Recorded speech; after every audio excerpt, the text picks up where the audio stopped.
사랑과 은혜가 충만하신 하나님 아버지, 거룩하고 귀한 시기를 주셔서 예배하게 하시니 감사합니다. 지금은 온 세계가 팬데믹으로 인하여 고통받고 있습니다. 또 많은 사람들이 살아가는데 어려움을 당하고 있는 것을 아시는 하나님 아버지, 하루빨리 코로나가 끝나게 도와주시옵소서.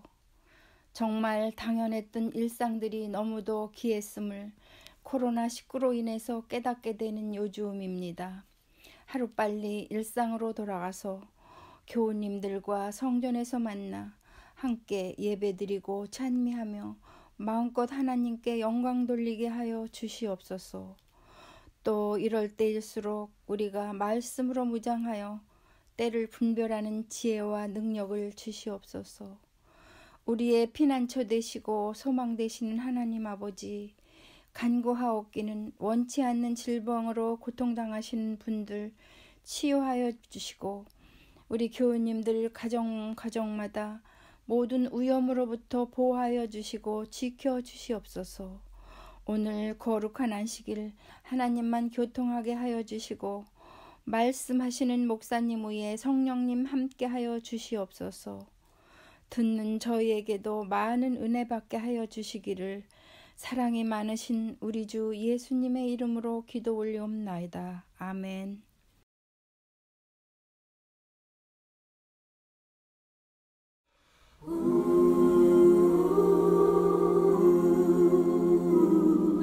How frightening place this world of ours, the frantic pace of changing parts, where no one plays familiar roles, but in these days one promise holds.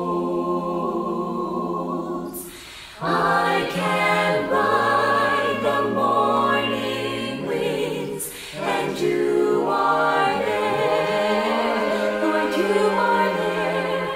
I can sail the widest seas, and you are there, you are there. I can fight the darkest night, and you are there. Oh Lord, I can never be lost from you.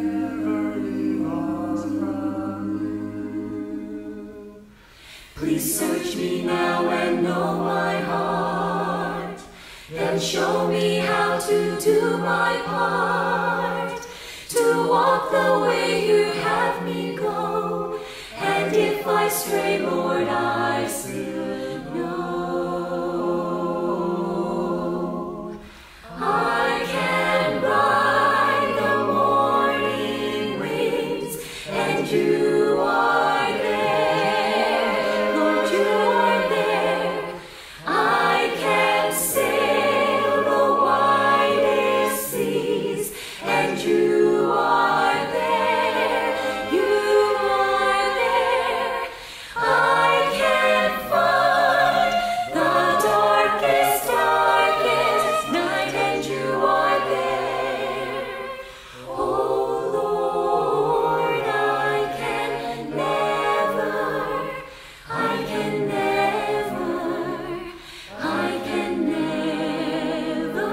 be lost, never lost from you.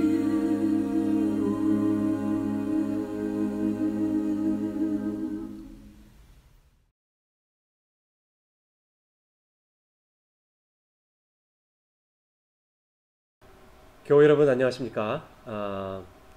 지난 안식일에는 우리가 베다니에서 있었던 그 향유 옥합을 깨뜨린 그 사건에 대해서 말씀을 나누고 여러분들과 함께 은혜를 나눴습니다.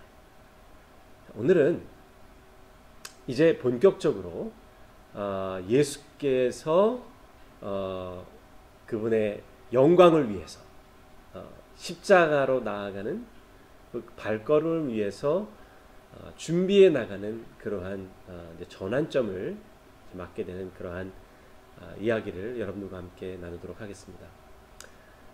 말씀드린 대로 요한복음의 이 전반부는 7가지 표적을 통해서 예수께서 어떻게 그분의 사역을 하셨고 어떻게 십자가를 위해서 준비하고 계신가를 말씀을 드렸고요. 이제 이 12장부터 나오는 이 후반부는 예수께서 이제 준비하는 과정을 다 지나서 이제 본격적으로 십자가로 나아가는 그 과정을 그리고 있습니다. 영광으로 향하는 길. 십자가로 가는 것이 우울하거나 침울하거나 슬프거나 하는 그런 일이 아니라 말씀드린 바와 같이 하나님께서 예수님께서 영광으로 나아가는 길이라고 표현을 하면서 그렇게 가는 길을 어떠한 과정을 통해서 가는가를 설명을 하고 있는 것이죠.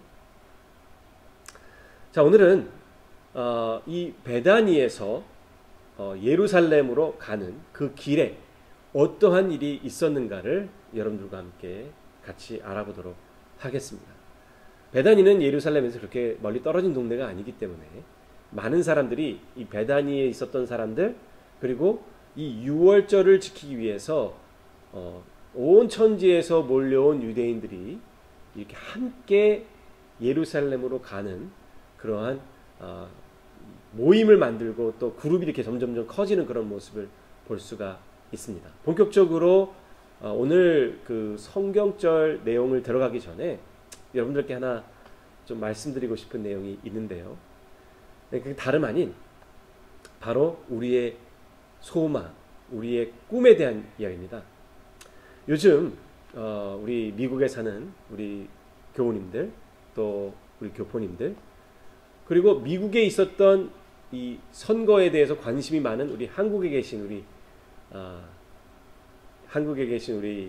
우리 교우님들도 마찬가지입니다. 굉장히 관심이 많죠. 미국의 대통령이 누가 될까? 그렇죠? 미국의 지도자가 누가 될까? 한국의 대통령이 누가 될까? 한국의 지도자가 누가 될까? 한국의 연합회장이 누가 되나? 그렇죠? 대총회장이 누가 되나? 뭐 이런 거에 관심이 많지 않습니까? 왜 그렇습니까?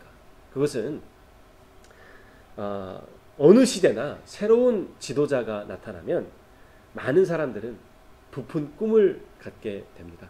그렇죠? 변화가 있기 때문에 그렇습니다. 그 전에 있었던 지도자가 물러나고 새로운 지도자가 올 때마다 변화가 생기죠. 그리고 그 전 지도자로부터 만족해하지 못하던 그런 것들을 새로운 지도자들에게 기대하게 됩니다. 그러나 여러분, 역사를 통해서 우리가 배운 것은 여지없이 이 땅에 살고 있는 지도자들은 우리가 가지고 있는 근본적인 문제, 근본적인 해결책을 주지 못한다는 것입니다. 오히려 우리가 가지고 있는 고민을 해결하거나 우리의 필요를 충족시켜 주기보다는 우리가 생각하는 많은 것들에 대해서 실망하게 되고 또 부족한 것을 우리가 느끼게 된다는 이런 냉철한 역사적인 가르침을 우리가 배운다는 것이죠. 우리의 기대를 완전히 충족해 줄 수 있는 지도자는 과거에도 없었고 또 미래에도 저는 없을 것이라고 생각이 됩니다. 거기에는 여러분들께 지금 말씀을 지금 전하고 있는 저도 포함이 되고 있겠죠. 목회자들, 또 선생님들, 국회의원들, 대통령, 이 모든 교회 지도자들 다 포함해서 우리는 다 연약한 존재가 아니겠습니까? 그럼에도 불구하고 새로운 지도자가 나타나게 되면 사람들의 마음속에 좀 뭐라 그럴까요? 미래에 변화될 수 있는 가능성에 대한 부푼 마음을 갖게 됩니다. 여러분이 잘 알고 있는 이 나폴레옹, 정말 26세라는 젊은 나이에 이 세상을 점령하고 그렇죠? 새로운 꿈을 발표하고 그래서 많은 유럽에 있는 사람들이 이 나폴레옹의 등장에 흥분하고 있었고 또 그 사람의 가는 길에 축복하고 또 많은 꿈을 기대를 걸고 있었습니다. 그 중에 한 사람이 여러분들이 잘 알고 있는 이 베토벤도 그 중에 한 사람이었는데요. 베토벤은 정말 나폴레옹의 엄청난 팬이었어요. 그래서 그의 등장, 또 그가 하고 있는 이 모든 일에 베토벤이 너무나 감동을 받고 또 희망을 가지고 있었기 때문에 그가 이 나폴레옹을 위한 교향곡을 쓰게 됩니다. 그래서 그 교향곡을 나폴레옹에게 헌납하는 그 기회만 보고 있었는데요. 어느 날 갑자기 나폴레옹이 그 정치적인 야욕을 충족시키기 위해서 황제가 되겠다라는 그런 선포를 하게 됩니다. 베토벤은 그 얘기를 듣자마자 너무너무 화가 나서 그 교향곡을 썼던 그 종이를 다 찢어버리고, 물론 그거 머릿속에 있었겠죠. 그리고 그 교향곡의 두 번째 악장을 너무 화가 나서 장송행진곡이라고 이름을 바꿔버립니다. 여러분, 그토록 겸손하던 지도자 다윗, 그토록 겸손하던 지도자 사울도 그들이 어떤 자리에 앉게 되고 또 어느 정도 지위가 형성이 되니까 그들의 마음이 바뀌는 것을 우리가 볼 수가 있습니다. 그런 모습을 통해서 무엇을 발견하게 됩니까? 저는 그 이야기를 읽을 때마다 저 개인의 모습을 보게 됩니다. 나도 다를 바가 없겠지. 나도 다윗보다 나은 것이 없겠지. 라는 그런 생각을 하면서 반면에 그렇게 되지 말아야 될 텐데 라는 결심을 하게 됩니다. 그러나 여러분, 이렇게 우리의 기대와 우리의 흥분을 여지없이 무너뜨리는 저와 같은 혹은 다른 인간 지도자들에게 우리가 우리의 꿈과 미래와 희망을 거는 대신에 그들의 약점을 이해하고 또 그들의 모자람을 우리가 보완해 주면서 그들이 바로 설 수 있도록 기도하고 협력해 주는 그런 정신도 필요하다고 생각이 됩니다. 오늘 예수 그리스도께서는 많은 사람들의 기대에 부응해서 예루살렘에 들어가십니다.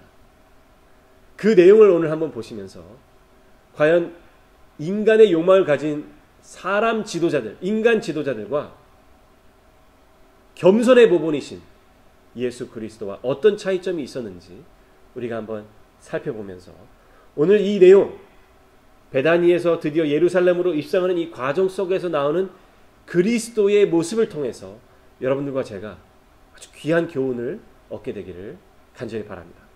자, 여러분, 먼저 1절을 보시겠는데요. 첫 번째 절수를 보시게 되겠는데요. 우리 12장 12절입니다. 그 이튿날에는 명절에 온 큰 무리가 예수께서 예루살렘으로 오신다 함을 듣고 종려나무 가지를 가지고 맞으러 나가 외치되 호산나 찬송하리로다 주의 이름으로 오시는 이 곧 이스라엘의 왕이시여 하더라 그랬습니다. 자, 여러분, 여기에 보면 이튿날에는 명절에 온 큰 무리가, 우리가 베다니에 있었던 이야기를 공부를 하면서 이 명절이 어떤 명절인지 다 우리가 배웠죠. 6월절입니다. 6월절은 유대인의 명절 가운데에서 가장 중요한 명절이죠.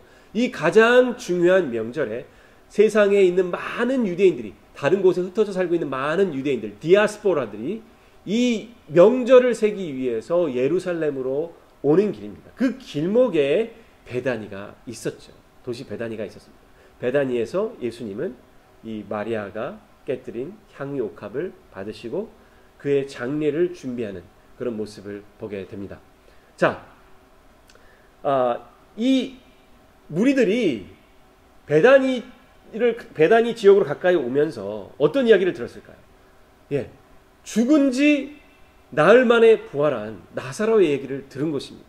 그것뿐만 아니라 문둥병자 시몬의 이야기, 그리고 중풍병자를 고친 이야기, 눈먼 자를 고친 이야기, 예수께서 베푸셨던 수많은 일들, 병자를 고치시고 정말 놀라운 말씀을 전하시고 하는 이런 모든 내용들을 그들이 듣고 점점 6월절을 예루살렘에서 새겼다라는 그러한 부푼 마음도 있었지만 더 그들의 마음속에 정말 바라고 있었던 것은 그 예수가 정말 그러한 놀라운 이적 표적과 또 말씀을 전한 예수가 있다라는 얘기를 듣고 어떻게 하면 그 예수를 볼 수 있을까? 어떻게 하면 죽은 자 가운데 살아난 나사로를 볼 수 있을까? 하는 그런 마음으로 점점 예루살렘에 가까이 오고 있었는데 마침 그 베다니에 예수께서 있었던 것이죠.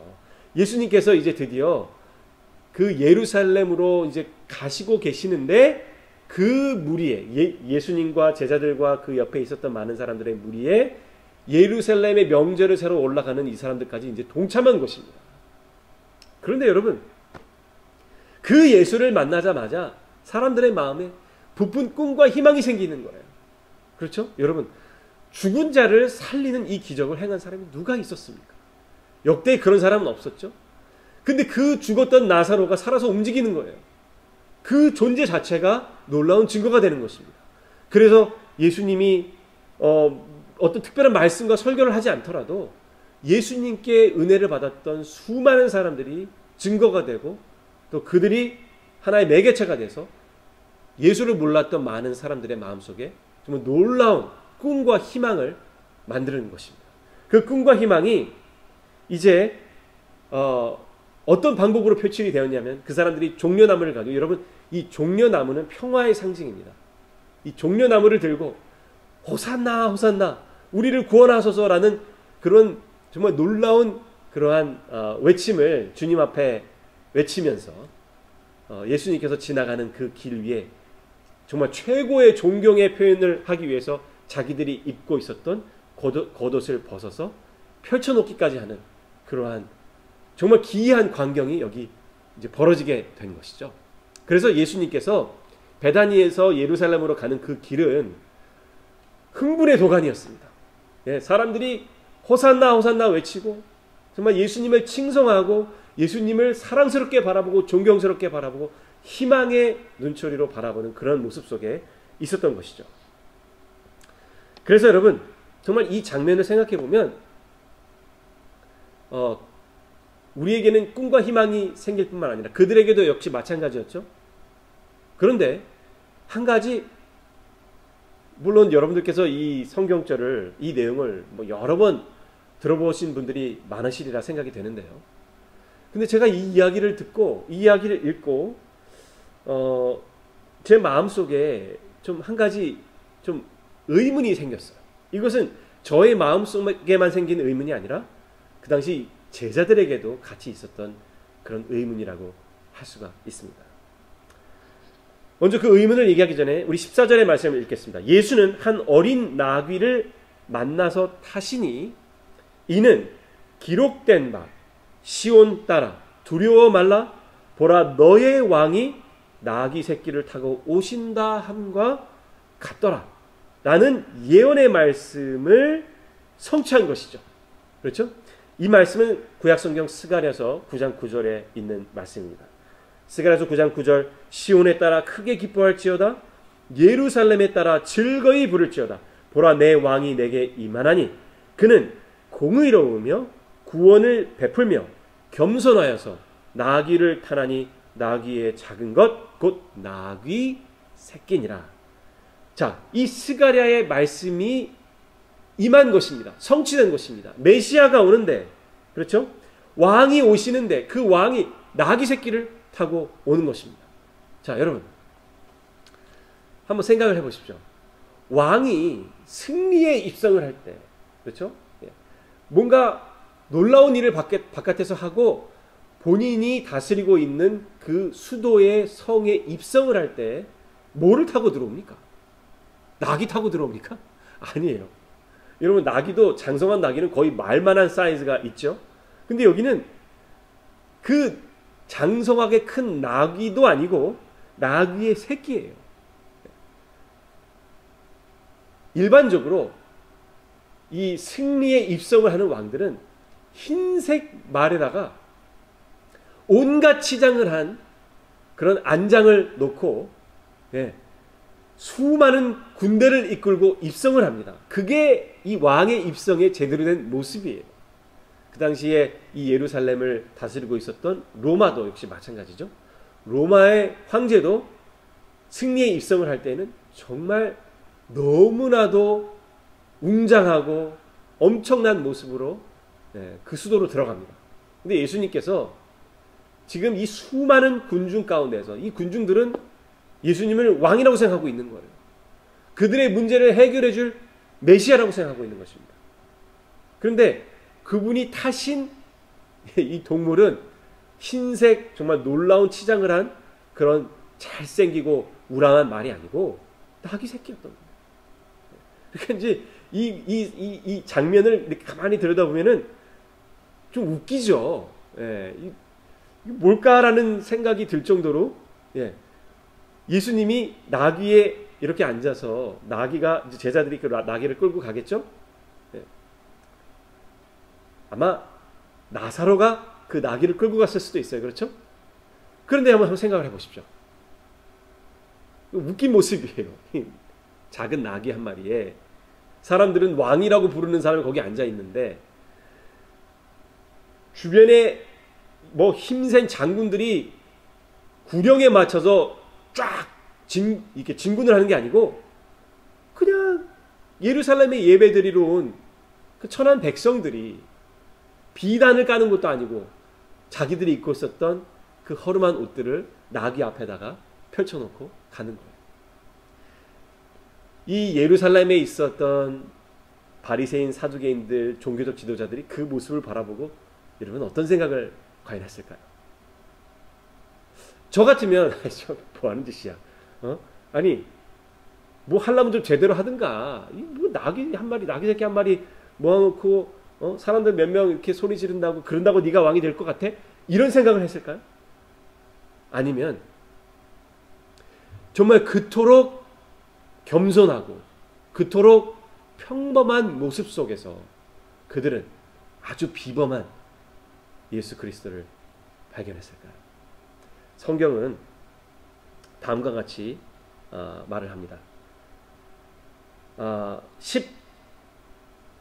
17절부터 읽겠습니다. 나사로를 무덤에서 불러내어 죽은 자 가운데서 살리실 때에 함께 있던 무리가 증거한지라.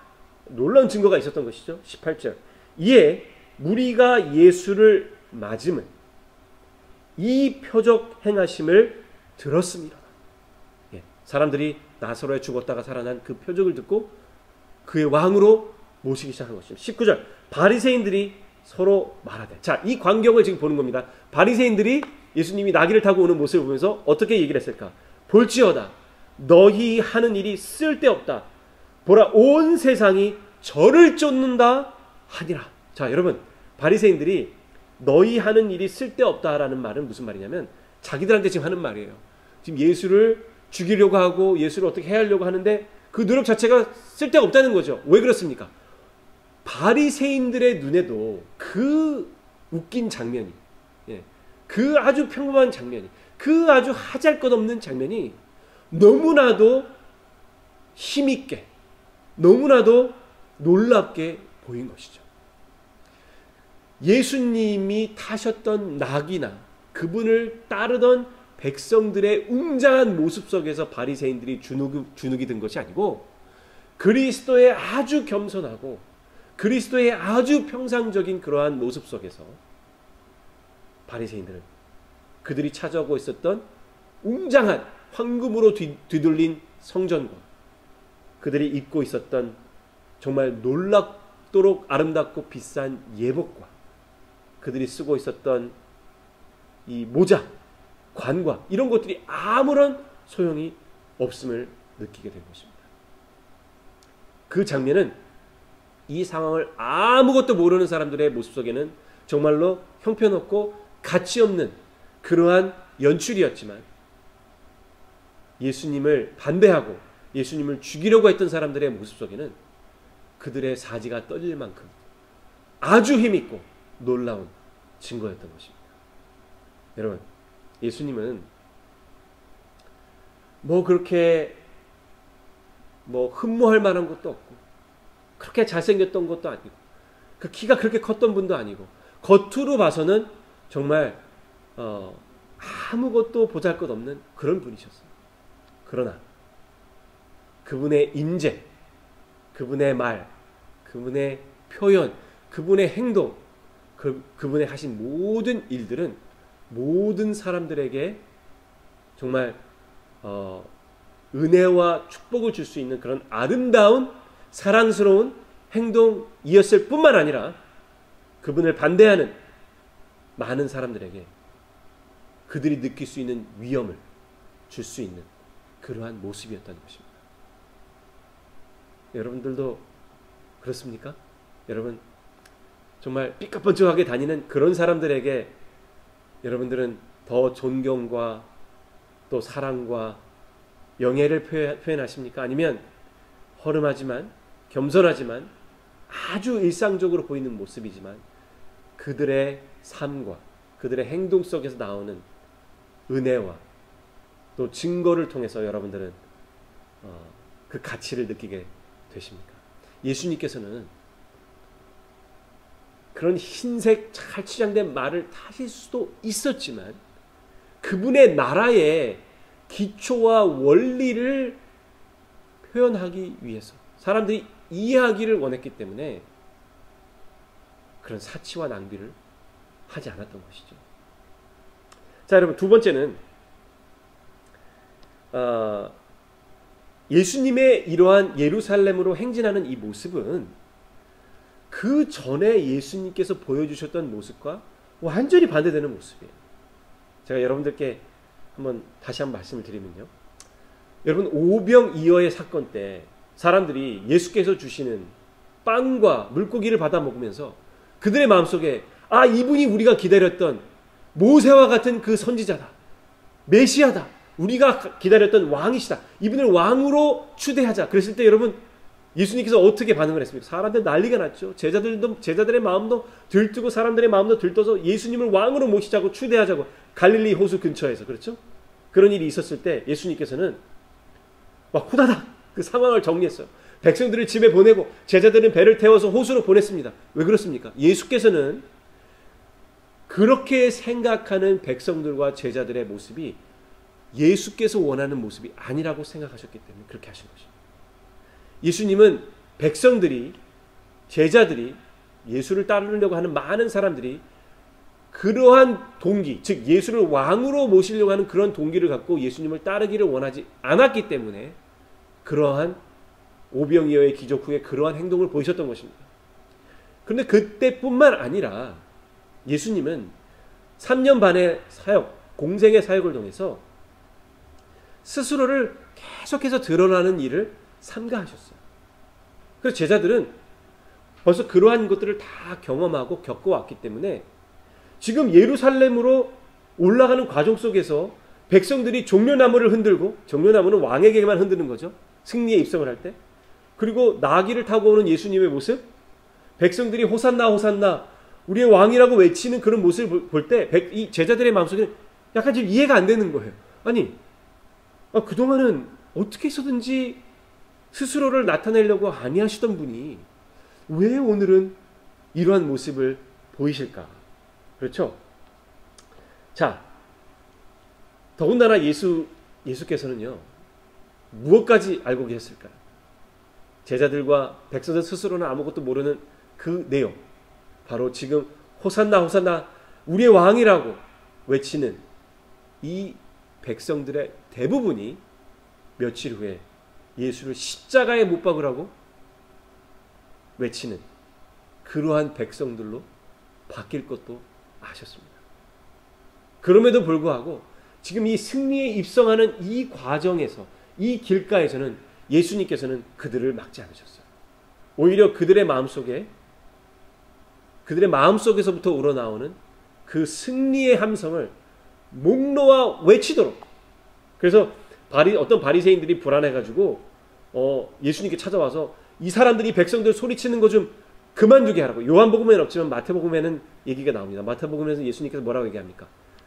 지금 이 호산나 호산나 외치는 사람들을 그만두게 하라는 그들의 요청에 예수께서는 그들이 소리치지 않으면 이 돌들이 외치리라고 말씀하실 정도로 예수님께서는 이 백성들이 하고 있는 이 모든 행동들을 인정하시고 또 놔두십니다. 왜 이런 변화가 생겼을까요? 왜 예수님께서는 갑자기 예루살렘으로 올라가는데 이러한 변화를, 제자들도 그 전에 경험해보지 못했던 이러한 변화를 경험할 수 있도록 놔두셨을까요? 여러분, 우리 증언의 말씀에 다음과 같은 말씀이 있습니다. 영문 소망 571페이지에 이런 말씀이 있습니다. 이와 같이 자신을 공공연히 드러내는 것은 그분의 목적하신 바였다. 여기는 어떤 특별한 목적이 있다는 거죠. 그분은 타락한 세상에 대한 당신의 사명의 최후를 장식할 그 희생의 주의를 불러일으키기를 열망하셨다. 잠깐만, 여기 지금 말하고자 하는 그 내용을 한번 잘 들어보십시오. 이렇게 공공연하게 드러내는 목적이 있었는데, 어떤 목적이 있었다고요?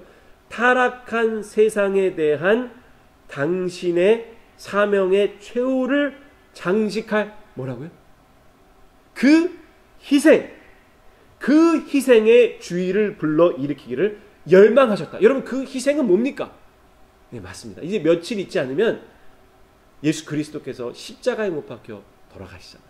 그렇죠? 그 희생을 얘기를 하는 거예요. 그 희생에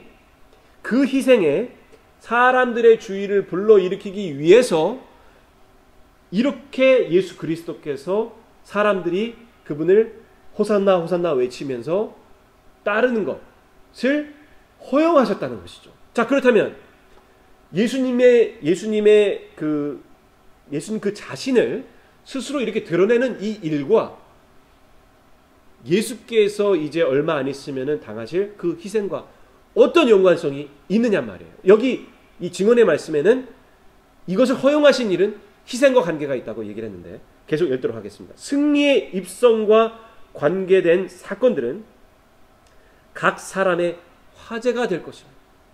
모든 사람의 마음에 예수님을 소개할 것이었다. 그렇죠, 여러분? 여러분 한번 생각을 해보세요. 우리의 왕이시여, 그렇죠? 우리를 구원하시고 이런 정말 놀라운 흥분과 기쁨이 있을 때 많은 사람들이 한 번도 그들 생애에 그런 일을 해본 적이 없었는데 이제 결국에는 그런 일들을 이제 하게 되는 거 아닙니까? 사람들의 마음속에 있었을 뿐만 아니라 그것들 많은 사람들에게 이야기를 하게 됐겠죠. 그래서 더더욱 많은 사람들이 예수님께 주의를 표하게, 예수님께 관심을 갖게 된 것입니다. 그분이 십자가에 못 박히신 후에도 많은 사람들은 이러한 사건들을 그분의 고난과 죽으심에 관련시켜 회상하게 될 것이었다.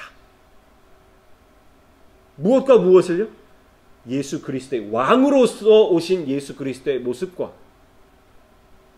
또 우리의 희생양이신 어린 양으로 오신 예수 그리스도의 모습을 어느 한쪽만 생각하는 것이 아니라 이것을 같이 연결해서 생각할 수 있게 된다는 것입니다. 언제? 예수께서 십자가에 못 박혀 돌아가시고 난 후에 그렇다는 것이죠. 여러분, 제가 몇 주 전에 말씀을 드렸지만 1세기 유대인들이 그리스도 예수가 메시아가 오셨음에도 불구하고 그분을 알아보지 못한 결정적인 이유가 뭐라고 얘기했습니까? 그들의 마음속에는 영광의 왕만 있었기 때문에 그래요. 고난의 메시아, 이 희생당하시는 예수 그리스도의 모습은 전혀 없었기 때문에 그렇습니다. 그런데 예수께서 원하시는 균형지고 건강한 그리스도인들은 어떤 사람들입니까? 영광의 메시아와 고난의 메시아를 균형지게 이해하는 사람들인 것입니다. 예수님은 사람들의 마음속에 그저 그냥 힘없이 살다가 아무 영향력이 없어 살다가 이름 없이 그냥 돌아가신 어떤 그런 사람이다라고 이해하는 것도 원하지 않으셨어요.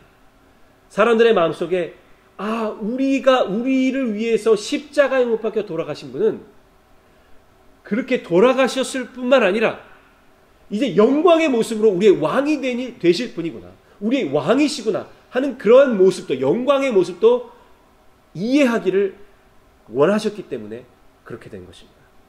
여기 12대 소망 570페이지, 그들은 예언을 연구하고 예수께서 메시아이심을 확신하게 될 것이다. 이 경험, 이 양쪽의 경험을 통해서 메시아이심을, 그리스도께서 십자가에 못 박혀 돌아가시고 난 후에 이해하게 될 것이라고 얘기를 하고 있습니다. 자, 여러분 여기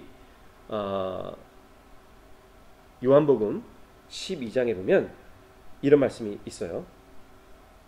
16절 제자들은 처음에 이 일을 깨닫지 못하였다가 제자들도 지금 이게 좀 어떻게 된 거야? 아니 언제는 왕 이런 얘기 하지 말라고 그럴 수도 이거 어떻게 된 거야? 깨닫지 못하였다가 예수께서 영광을 얻으신 후에 이 영광은 뭡니까? 제가 말씀드렸죠?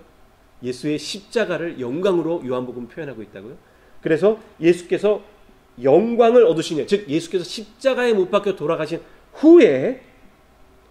후에야 이것이 예수께 대하여 기록된 것임과 사람들이 예수께 이같이 한 것인 줄을 생각하더라 했습니다.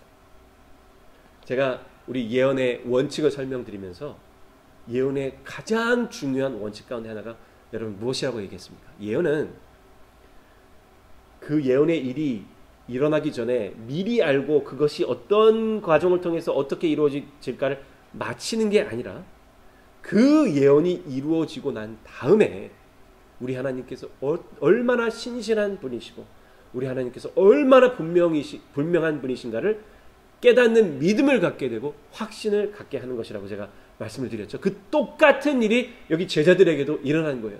제자들도 도대체 이 나귀 타고 이게 지금 뭐 하는 거야? 스가랴 9장 9절에 나오는 이 예언의 말씀이 이루어지고 있는 바로 그 순간에도 도대체 이게 어떻게 되고 있는 거지?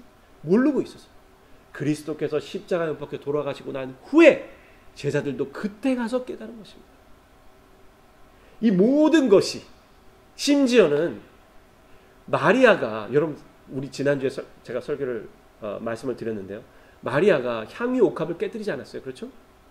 그것도 역시 마리아가 스스로 자기가 내가 예수님한테 감사하니까 좀 좀 해야겠다 이러한 차원에서 이해할 게 아니라 예수님께서 뭐라고 얘기하셨습니까? 마리아는 나의 장사를 준비했다라고 한 것입니다. 여러분 그 당시에 예수님께서 마리아가 나의 장사를 준비했다라고 얘기하셨을 때 몇 명이나 그 이야기를 이해했을까요? 마리아도 저는 이해 못했을 거라고 생각합니다. 그녀가 향유 옥합을 준비한 게 예수님께서 이제 돌아가시는데 그 돌아가심을 준비할 거라고 마리아도 제대로 모르고 한 거예요. 이 모든 일들이 심지어는 종려나무를 흔들고 사람들이 호산나 호산나 부르고 이런 모든 것들이 예언 십자가에 못 박혀 메시아가 돌아가실 것이라는 예언의 성취의 하나의 한 과정이며 그것은 성령 하나님의 깊숙한 개입하심이 있으셨다라는 것입니다. 자, 여러분 오늘 이런 모든 내용을 들으면서 과연 이 21세기를 사는 여러분들과 저는 무엇을 깨닫고 무엇을 배워야 하는 것일까요? 그렇습니다, 여러분. 우리는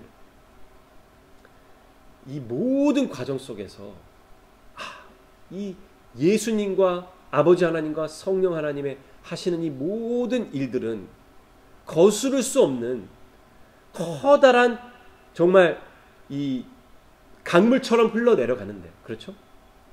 우리의 생각이 어떻든지 바리새인이 어떻게 예수를 죽이려고 하든지 그렇죠? 우리는 그 상황을 잘 이해하지 못하고 그 사건마다 당하고 아니면은 견디고 아니면 이겨낸다 할지라도 예수 그리스도께서는 결국에는 그분의 일을 이루시고 그분의 일을 마치시고 그분의 일을 성취하심으로 인류를 구원하시기 위한 놀라운 그 과업이 이루어질 것이라는 것입니다. 그러한 능력 있는 성령 하나님의 역사가 우리의 삶 속에서 일어날 때에 우리는 기뻐할 수 있고 또 우리가 어렵고 힘들 때에도 용기와 희망을 가질 수가 있는 것이죠.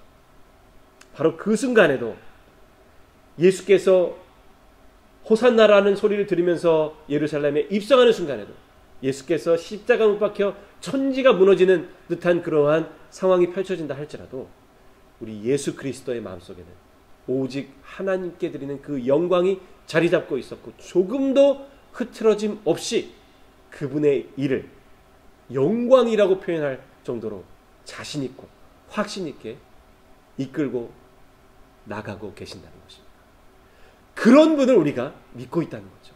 그런 분을 우리가 따라가고 있다는 것입니다. 여러분, 지금 얼마나 이 세상이 빠르고 어지럽게 돌아가고 있습니까? 조금만 발을 잘못 디디면 낭떠러지로 떨어질 것 같은 그러한 위기감 속에 우리는 살고 있지 않습니까?